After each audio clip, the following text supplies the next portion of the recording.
Pag mag-isa ka po at nandito ka ngayon, hinahataw mo yung pangarap mo, ang tagal mo po makuha yung mga pangarap mo. Kasi mag-isa ka lang. Pero pag grupo natin tatrabahuin, mas mabilis mo kasi makuha yung mga pangarap mo. Especially po si Mentor MG, na-appreciate ko po talaga yung ginagawa niya para sa organization po natin. Huwag niyo po itong kalimutan. Wala pong nagiging milyonaryo na siya lang mag-isa. Opo. Pag kumita po kayo ng malaki, huwag nyo pong ilagay sa utak at sa ulo po ninyo yung income ninyo. Bakit? Baka po lalaki at lolobo, mamura na kagmudyak ko, anak. Ang dami ko pong nakikita, lumaki lang konti yung income, lumaki na din yung ulo.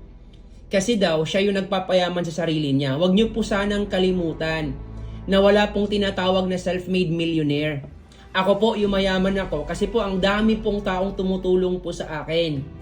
At isa doon yung mga team leaders at team captains na tinatawag ko po sa inyo. Laki po na natulong nila sa growth ko, sa income ko.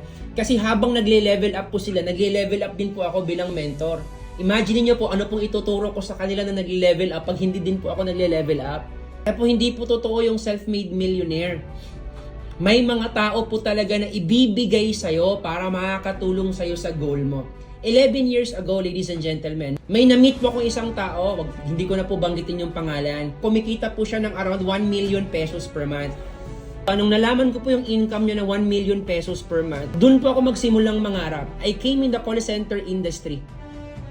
37,000 lang po yung income ko per month. Yung 37,000 po, pag single ka, malaki na po yun.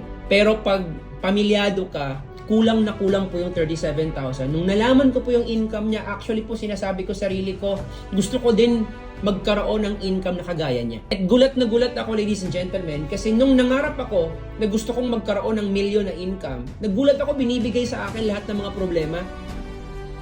Minsan pala, habang nagpipray ka na magkaroon ka ng magandang buhay, magugulat ka, binibigyan ka ng maraming problema. Akala mo kasi yung problema, kalaban mo. Actually, kakampi mo yung problema.